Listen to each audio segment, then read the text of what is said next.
किसी किसी सेंटेंस में लिसनर नहीं होता है और रिपोर्टेड स्पीच में यू की सीरीज़ होती है। अब कंडीशन ऐसी बन जाती है तो क्या करेंगे, देखो सिंपल सी बात है ना। ऐसी कंडीशन में फर्स्ट पर्सन या थर्ड पर्सन के प्रोनाउन को लिसनर अपनी तरफ से मान लेते हैं। ध्यान रखेंगे ये बात, अगर लिसनर नहीं है दिया हुआ तो अपनी तरफ से लिसनर मान लेते हैं। किस तरह से, एग्जाम्पल देखो, ही सैड, उसने कहा, I can not help you, मैं तुम्हारी सहायता नहीं कर सकता हूँ। अब यहाँ आई की सीरीज़ तो हम बदल लेंगे, आई स्पीकर के अकॉर्डिंग ही के। अब यहाँ है यू, इसे किसके हिसाब से बदलेंगे, इसलिए क्या करा है हमने, यहाँ मी मान लिया है लिसनर। समझ गया नहीं, ये हमें लिखना नहीं होता है कहीं कि हमने ये माना है, बस सीधा सीधा अपनी तरफ से मान कर लिख देंगे। सैड टू की जगह टोल्ड, मी हमने मान लिया, दैट से जोड़ दिया कंजंक्शन, आई बदल गया ही में, कैन का कुड नॉट हेल्प, और यू किसके हिसाब से बदलना है, मी के, तो क्या हो गया मी, क्योंकि यू क्या है, ऑब्जेक्ट है, तो मी भी ऑब्जेक्ट है, यही लिख देंगे।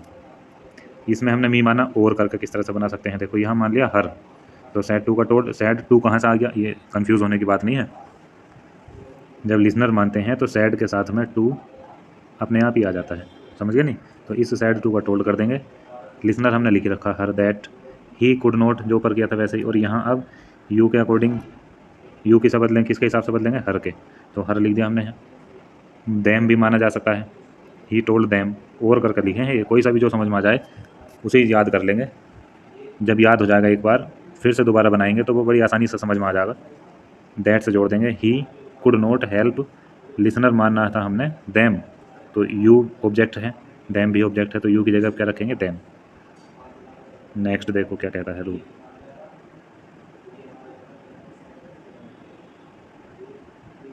She said you are not happy, उसने कहा कि तुम खुश नहीं हो। तो अब यू किसके अकॉर्डिंग बदलेंगे, है ही नहीं लिसनर, तो हमने मान लिया हिम, अंडरलाइन होया हुआ है देखो। तो शी, लिसनर मानते हैं तो टू अपने आप आ जाता है, अभी समझाया था।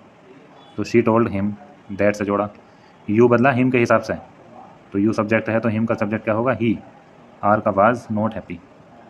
ठीक है, आगे देखो, अब आते हैं सम अदर चेंजेस।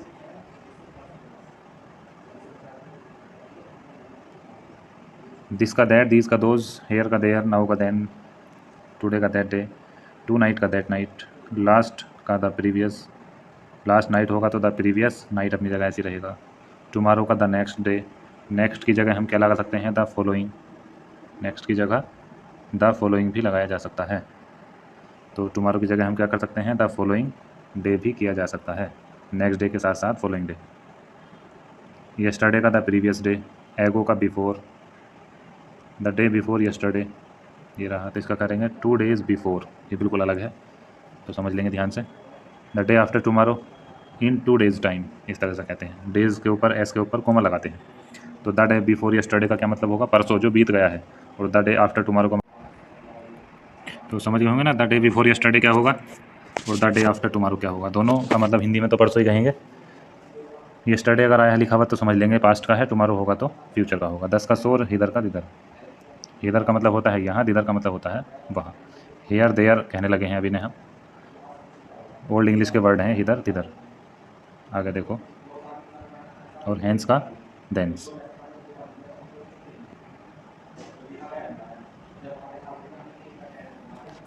अब जितने चेंजेस पढ़े हैं ये अदर चेंजेस कहलाते हैं, तो सेंटेंस में आते हैं अगर तो बदलने पड़ेंगे। कब बदलेंगे, जब हमारा टेंस रिपोर्टिंग वर्ब पास्ट में होगी। ही सैड, उसने कहा, I will not go today, मैं आज नहीं जाऊँगा, तो यहाँ टुडे है तो टुडे का क्या करेंगे, देखो दैट डे, बस ये अलग चेंज किया है, बाकी सारा पुराना रूल है। ही सैड दैट लगा दिया, आई बदल दिया ही के हिसाब से तो ही हो गया, विल का वुड, बाकी सब ऐसे ही। मोहन सैड टू राम, मोहन ने राम से कहा, I can not go with you till next Monday. Mohan told Ram that, I का ही, कैन का could, go with you, you कौन है, राम, तो राम के हिसाब से यू का क्या कर दिया हमने, हिम, क्योंकि प्रीपोजिशन है विद, और प्रीपोजिशन के बाद क्या आता है, ऑब्जेक्ट। टिल नेक्स्ट मंडे का क्या कर दिया, द फॉलोइंग मंडे, नेक्स्ट की जगह क्या लगाते हैं, द फॉलोइंग, ये समझने की बात है।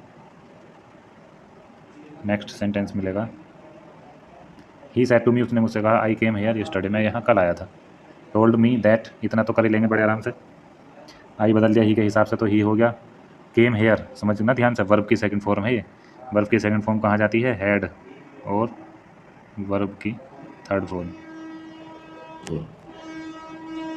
तो हेड के साथ थर्ड फॉर्म करेंगे। और कम हेयर का क्या करते हैं, गो देयर, तो देख लो ध्यान से कैसे बन गया सेंटेंस।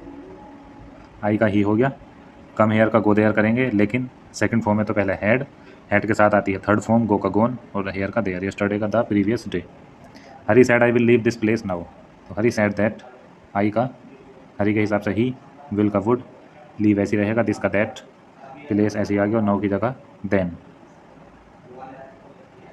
अब हर रूल का एक्सेप्शन होता है, तो यहाँ पर भी मिलेगा हमें देखने के लिए अपवाद। यदि दिस हेयर और नाउ किसी ऐसी वस्तु या स्थान या समय की ओर संकेत करते हैं जो कहते समय स्पीकर के सामने प्रेजेंट हों, उपस्थित हों, तो इनडायरेक्ट बनाते समय इनमें नो चेंजेस। आसान से याद रख सकते हैं, अगर ये शब्द स्टार्टिंग में आते हैं सेंटेंस के तो इन्हें बदलेंगे नहीं। ही सेड टू मी, उसने मुझसे कहा, ये सेम सेंटेंस है, एग्जाम में आता है कई बार।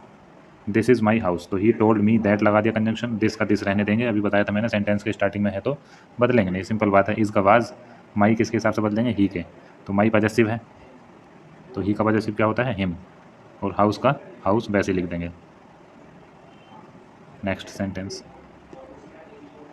She said here is the book, अभी हेयर मैंने बताया है स्टार्टिंग में, आगे देखो बदलेंगे नहीं, हेयर का हेयर रहा, इज़ का वाज कर देंगे, द बुक विच यू किसके हिसाब से बदलेंगे, यू हम लिसनर मान लिया, देखो हमने यहाँ शी सैड, लिसनर तो कोई है नहीं, तो शी टोल्ड हिम, हिम कहाँ से आया, ये हिम हमने मान लिया है अपनी तरफ से, समझ गए नहीं बात, तो हिम आ गया है यहाँ। उसके बाद क्या करा हमने, विच ही, यू का क्या करा, ही, हैड, हैड कहाँ से आ गया, बोट है, देखो ये विच यू बोट यस्टरडे, तो यू बोट पास्ट इंडेफिनिट है, कहाँ ले गए हम, पास्ट परफेक्ट में, हैड बोट कर दिया द प्रीवियस डे।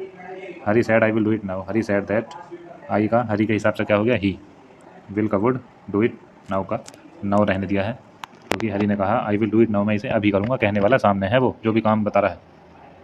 आगे देखो एक्सरसाइज दी हुई है, आगे एक्सरसाइज नंबर 5 प्रैक्टिस कर लेंगे बनाने की।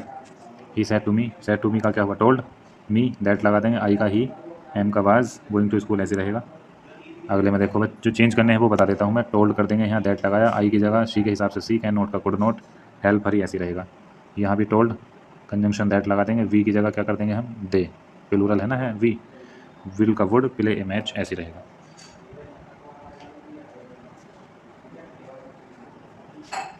नेक्स्ट सेंटेंस है देखो, सेड टू का टोल्ड, दैट लगा देंगे, आई का यहाँ आई रहेगा, क्यों, स्पीकर भी आई है, हैव का हैड, सोल्ड माई का माई रहेगा, बुक।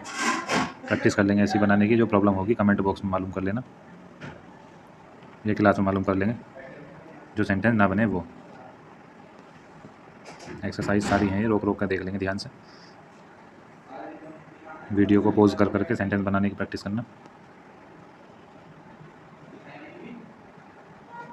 एक सेंटेंस देख लो यहाँ पर, दो सेंटेंस वाला है, सेड टू का टोल्ड, कंजंक्शन दैट, कमला नाम है तो बदलेगा नहीं, इज़ का वाज,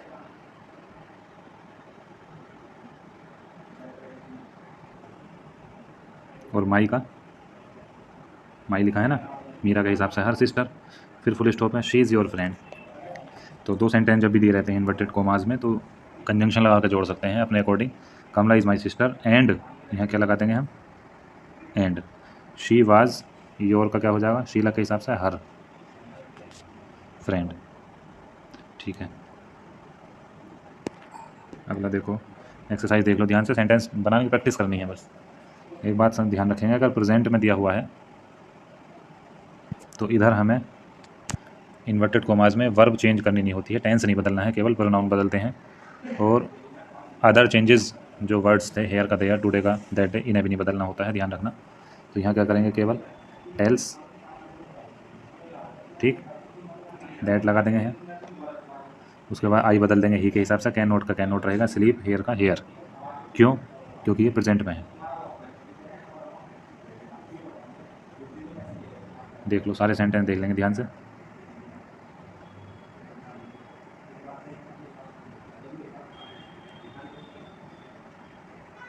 जिसे बेहतर प्रैक्टिस करनी है, बहुत सारे सेंटेंसेस हैं, खूब प्रैक्टिस करना।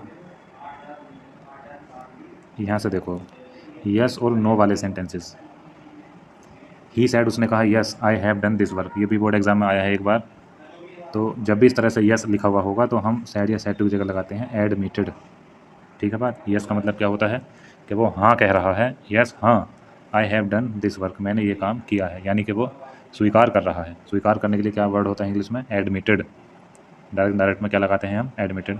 कंजंक्शन लगा दिया दैट। अब आई का क्या करेंगे, ही के हिसाब से ही। हैव का हैड डन दिस वर्क का दैट वर्क, वो कर ही लेंगे चेंज सब।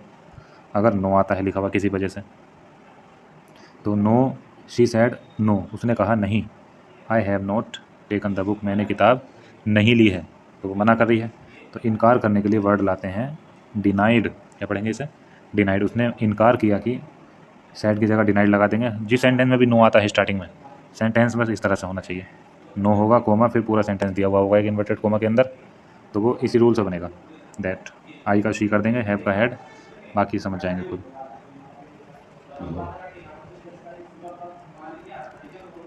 अगला सेंटेंस देखो, एड्रेसिंग वाले सेंटेंस हैं। एड्रेसिंग का मतलब होता है संबोधन वाले सेंटेंसेस। संबोधन का मतलब होता है जैसे स्पीच देने से पहले हम कहते हैं लेडीज़ एंड जेंटलमैन, या हिंदी में कहते हैं भाइयों बहनों, या कहते हैं मेरे प्यारे मित्रों। तो वो जो शब्द होते हैं उन्हीं लोगों के लिए होते हैं जिन्हें हम अपनी स्पीच सुनाने जा रहे हैं। तो उन शब्दों को हिंदी में कहते हैं संबोधन वाले शब्द या एड्रेसिंग वाले वर्ड्स। तो सेंटेंस किस तरह से होता है देखो, नोटी बॉय, इन्वर्टेड कोमाज में लिखा है, ये ध्यान देना। सैड हिज मदर, उसकी माता ने कहा। You have done it again, तुमने फिर से ये काम किया है। नोटी बॉय अपने बेटे को ही कह रही है वो कि नोटी बॉय तुमने फिर से यही काम किया है। तो जब इस तरह से सेंटेंस कोई भी होगा तो स्टार्टिंग में ही लगाना है हमें एड्रेसिंग। किसे संबोधित करा जा रहा है, अब हम लिसनर लेके आते हैं, तो वो किसे कर रही है, अपने पुत्र को। अब हिज मदर है तो अपने बेटे को कहा होगा ना उसने, हर सन, एड्रेसिंग हर सन, अपने बेटे को संबोधित करते हुए। एड्रेसिंग के बाद हमें लाना होता है लिसनर या ऑब्जेक्ट। फिर लगाएंगे हम एज। एज के बाद वो शब्द लिखते हैं जो एड्रेसिंग वाले शब्द हैं। क्या है एड्रेसिंग वाले शब्द यहाँ पर, नोटी बॉय। तो अपने बेटे को संबोधित करते हुए एज का मतलब है के रूप में, ए नोटी बॉय एक शरारती लड़के के रूप में, फिर कोमा लगाते हैं। अब लाएंगे स्पीकर द मदर, ठीक, चाहो तो हिज मदर कह देंगे या द मदर। सैड दैट, कहा कि। यू हैव का क्या हो गया, ही हैड। ही कौन है, लड़का है, तो यू के लिए यू कौन है यहाँ, उसका बेटा, माता का। तो लड़का है तो ही हो गया, हैव का हैड। डन इट अगेन, ये सेम हमने ऐसे लिख दिया जैसे सेंटेंस में दिया हुआ था, नो चेंज। अगला सेंटेंस देखो, माई डियर फ्रेंड, मेरे प्यारे मित्र, सैड मोहन ने कहा। I will do this work for you, मैं ये काम तुम्हारे लिए करूँगा। ठीक है, तो एड्रेसिंग हिम, हिम कौन है, लिसनर मान लिया हमने, अपने मित्र को कह रहा है ना मोहन। फिर लिखेंगे एज, क्या कहा उसने, माई डियर फ्रेंड, तो माई जब बाहर लिखेंगे तो क्या हो जाएगा, हिज, किसके हिसाब से, मोहन के। इतना भी ध्यान रखना है, कभी बस ऐसे ही नकल उतार दो। डियर फ्रेंड, संबोधन वाले शब्द आ गए, एड्रेसिंग वर्ड्स, फिर लगा दिया कोमा। उसके बाद स्पीकर लेकर आएंगे हम मोहन। सैड का said, conjunction that. I will, I कौन है, मोहन, तो मोहन के हिसाब से ही हो गया। विल का वुड। डू दिस वर्क का that work for you, you कौन है, मोहन का मित्र यानी कि लड़का है, हिम।